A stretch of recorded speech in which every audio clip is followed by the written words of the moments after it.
नमस्कार, जी न्यूज देख रहे हैं आप। मैं हूं अदिति अवस्थी। भारत नेपाल का रिश्ता सदियों पुराना है। ये रिश्ता बेटी रोटी का है, लेकिन अब इस ऐतिहासिक रिश्ते में क्यों पड़ रही है दरार? भारत नेपाल के संबंधों में तनाव की वजह क्या है?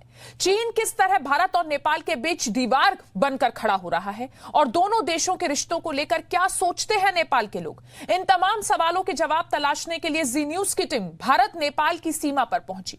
उत्तर प्रदेश के सनौली बॉर्डर से जी न्यूज संवाददाता विशाल पांडे की ये एक्सक्लूसिव रिपोर्ट थी। और समझिए क्या है भारत और नेपाल के संबंध।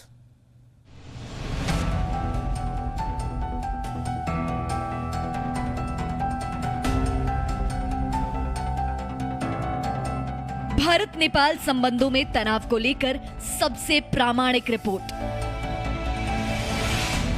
भारत नेपाल बॉर्डर से जी न्यूज की ग्राउंड रिपोर्ट। भारत नेपाल के बिगड़ते रिश्तों पर नेपाल के मन की बात। भारत और नेपाल के बीच चीन किस तरह दीवार बन रहा है, आज आपको भारत नेपाल बॉर्डर से इसका पुख्ता सबूत हम दिखाएंगे। ये तस्वीरें उत्तर प्रदेश के सोनौली में भारत नेपाल बॉर्डर की हैं। यहाँ एक तरफ भारत है, दूसरी तरफ नेपाल। अब इस टेंट को देखिए, ये सीमा पर नेपाल के सैनिकों का टेंट है। बताया जाता है कि ये टेंट चीन ने नेपाल को दिए हैं। इन पर लिखे शब्द भी चीन की भाषा मैंडरिन जैसे लगते हैं। ये टेंट भारत नेपाल के रिश्तों को बिगाड़ने की चीन की साजिश का गवाह है। नेपाल की सरकार चीन के किस कदर दबाव में है, आज इसका उदाहरण जी न्यूज आपको ग्राउंड जीरो से दिखाएगा। इस वक्त जी न्यूज की team Sonauli Indo Nepal border पर मौजूद है और आप ये जो तस्वीर देख रहे हैं मेरे पीछे, आप देखिए कि कितना बड़ा उदाहरण है।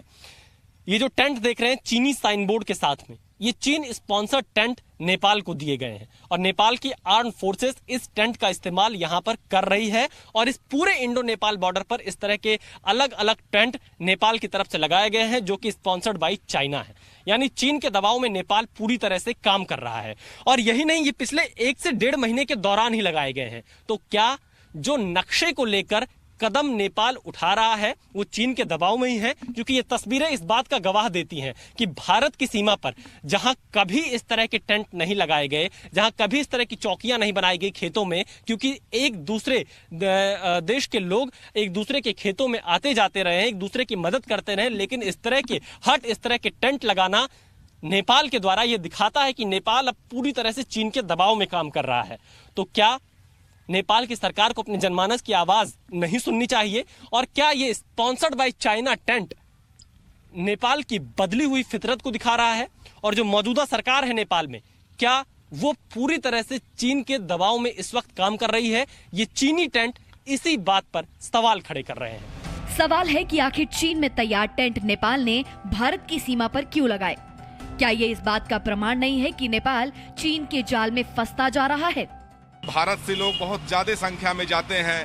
होटल हो गए, कैसीनो हो गए, टूरिस्ट घूमने के लिए हो गए, तो इससे नेपाल को बहुत ज्यादा आय होता है भारतीयों से। आज लॉकडाउन के वजह से नेपाल में जो भारतीय नहीं जा पा रहे, इससे नेपाल सरकार को भी काफी नुकसान है। आप देखेंगे नेपाल में बिल्कुल सन्नाटा है, बिल्कुल बंदी पसरी हुई है। इसमें कोई शक नहीं कि चीन भारत के खिलाफ नेपाल को कठपुतली बनाने की चाल चल रहा है, लेकिन क्या वो इसमें कामयाब हो पाएगा? क्या नेपाल के राजनेता चीन को इस बात की इजाजत देंगे? दोनों देश के संबंध किसी राजनीतिक दल ने नहीं बनाए हैं। हमने बारंबार कई ऐसे अंतर्वार्ता में यही बताया, और हमने नहीं, वो सभी लोग जानते हैं कि आप लोग सुनते हैं कि रोटी बेटी का संबंध सिर्फ कहने के लिए नहीं है, यथार्थ है। यहाँ की भारत और नेपाल की connectivity person to person connectivity है। कोई एक दल दूसरे दल को सिर्फ जानता ऐसा नहीं है। नेपाल के विधायक संतोष पांडे ने जी मीडिया से बातचीत में भरोसा जताया कि भारत नेपाल के रिश्तों में कड़वाहट का दौर जल्द खत्म होगा और दुनिया में कोई ऐसी ताकत नहीं है जो भारत नेपाल के रिश्तों को तोड़ सके। वो तोड़ नहीं सकता है, इसमें विश्वस्त रहिए। और जितने भी लोग प्रयास करेंगे उनका निरर्थक प्रयास होगा, सार्थक बिल्कुल नहीं हो सकता है। तो आने वाले दिन में जो संबंध आपने देखा, इससे भी बेहतर होके जाएंगे। इसमें किसी देश, आप जिस देश का भी नाम लिए मुझसे पूछे, ऐसे देशों के पास उतनी ताकत नहीं है जो नेपाल जैसे स्वतंत्र राष्ट्र को।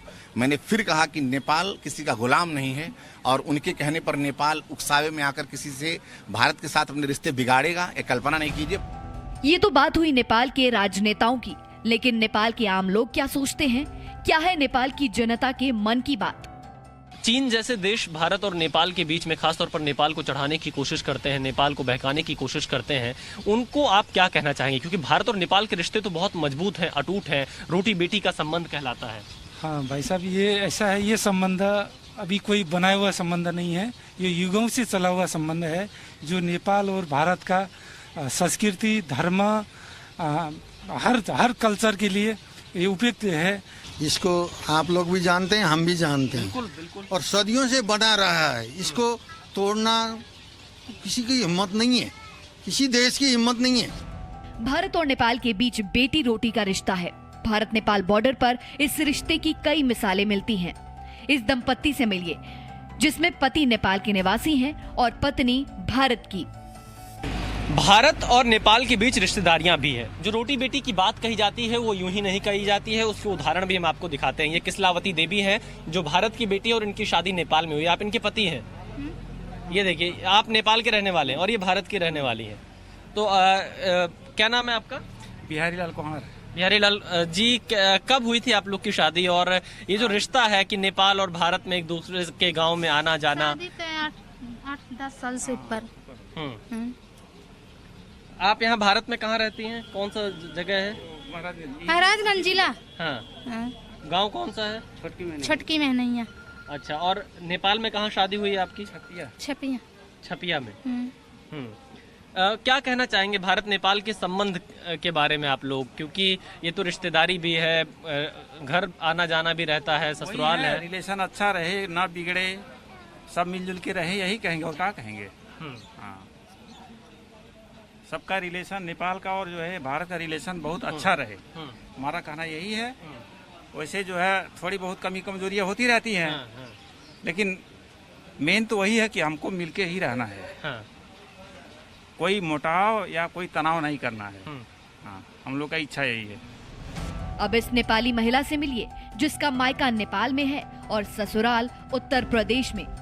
नेपाल भारत के संबंध यही है कि मतलब नेपाल से सामान जा रहा है, नेपाल से आदमी आना जाना संपर्क रखे हैं, आ रहे हैं, जा रहे हैं। नेपाल के आदमी इंडिया में फंसे हैं, इंडिया के नेपाल में फंसे हैं। आप नेपाल में कहाँ रहती हैं? हम नेपाल में मतलब रूपंदेही जिला में रहते हैं। और आपकी शादी कहाँ हुई है? हमारा शादी इंडिया में हुआ है, सोनौली बॉर्डर। नेपाल के लोग कहते हैं कि चीन चाहे कितनी भी साजिश कर ले, लेकिन भारत नेपाल के संबंधों की डोर को वो काट नहीं सकता। सोनौली की भारत की बाजार है, मुख्य बाजार है, वहाँ पे बाजार करने के लिए आते हैं। और हम सभी लोगों का ठीक उसी तरह से जैसे अपने देश के नागरिकों का और जनता से मिलन जुलन होता है, उसी तरह से नेपाल और भारत के लोग एक दूसरे से आपस में मिलते हैं। मैं आपको बताऊं कि इस भारत वर्ष में भी तमाम लोगों की बेटियों का संबंध नेपाल के लोगों के साथ हुआ है और तमाम लोग बच्चों की भी शादी हमारे यहाँ नेपाल में। हम लोगों का जिस तरह से अपने देश में निमंत्रण में हम लोगों का आना जाना एक दूसरे के घर है, उसी तरह से नेपाल में भी शादी को लेकर के, ब्याह को लेकर के, लड़कियों का हो लड़कों का हो, हमेशा हम लोगों का आना जाना लगा रहता है। चीन को कान खोलकर नेपाल के लोगों की मन की बात सुननी चाहिए और अपनी साजिशों से बाज आना चाहिए। विशाल पांडे, जी मीडिया, सोनौली, भारत नेपाल बॉर्डर। तो ये बात किसी से छिपी नहीं है कि भारत और नेपाल के रिश्तों में इन दिनों तनाव आ गया है। नेपाल की संसद ने एक प्रस्ताव पास कर भारत के 3 इलाकों पर दावा जताया है, जिसे भारत ने खारिज किया है। माना जा रहा है कि नेपाल ने चीन के इशारे पर यह कदम उठाया है। धारचूला उन 3 जगहों में शामिल है जिस पर नेपाल ने अवैध रूप से दावा किया है। जी न्यूज ने ग्राउंड जीरो पर पहुंचकर हालात का जायजा लिया। जी मीडिया संवाददाता मनीष शुक्ला उत्तराखंड के धारचूला में पहुंचे। आपको दिखाते हैं उनकी एक्सक्लूसिव रिपोर्ट। हम इस वक्त उत्तराखंड के धारचूला में आ पहुंचे हैं और इस वक्त हम पांगला गांव में हैं। और यहाँ अगर आप देखें तो ये पांगला का थाना है। ये जो पुलिस स्टाफ के लोग हैं उन्होंने यहाँ पर हमें रोक दिया है और ये कहा जा रहा है चूँकि एरिया काफ़ी सेंसिटिव है और यहाँ खास परमिट दिए जाते हैं, उन्हीं को अलाउ किया जाता है। इसके आगे हम दरअसल जाना चाहते थे देश के जो आखिरी गांव है भारत नेपाल सीमा पर, गुंजी गांव, वहाँ जाना चाहते थे, लोगों से बात करना चाहते थे। जैसा कि नेपाल सरकार ने नया मैप जारी किया है जिसमें गुंजी समेत तमाम जो एरिया हैं धारचूला के, उसको उन्होंने अपना बताया है। यहाँ हम इस वक्त पांगला में जो बिल्कुल सीमा के नज़दीक गांव है, यहाँ हम लोगों से बात करने की कोशिश करेंगे और जानेंगे कि लोगों की क्या समस्याएं हैं, लोग किस तरीके से देखते हैं। आप बताइए, आपका नाम क्या है? लक्ष्मण सिंह बिष्टी। लक्ष्मण जी, जब हम आपसे बात कर रहे थे और हम जब अपने ऑफिस में बात करना चाहते थे तो आपने नेपाल के नंबर के जरिए हमारे दिल्ली ऑफिस, नोएडा ऑफिस को कांटेक्ट किया। क्या यहाँ नेपाल के सिम कार्ड काम करते हैं? जी, यहाँ नेपाली नमस्ते सिम कार्ड काम करता है और हमारे उसमें कोई ऐसा साधन नहीं है, BSNL से आईडी कुछ नहीं है। हम नेपाल के सिम से ही इधर को बात करते हैं, कभी बात करना है इधर उधर भरोसे रहते हैं उधर से। और जैसे हमने अभी देखा होगा आपके ऑफिस में, हमने अपने फ़ोन से अभी बात करवाई थी आपके वहाँ, तो नेपाल से ही हुआ और इधर को। जी, एक और बात है कि हम देख रहे हैं कि जो नेपाल है लगातार जो भारत के हमारे जो सारे इलाके हैं इस पे वो अपना हक जताते हैं। आप सीमा के पास रह रहे हैं, नेपाल सीमा के पास, आप लोग इसको कैसे देखते हैं? क्या आप जो नेपाल ने जिस तरीके से ये पूरी कार्रवाई की है उस पर क्या कहेंगे? ये तो गलत बात है सर, उनका कोई क्षेत्र नहीं है यहाँ का।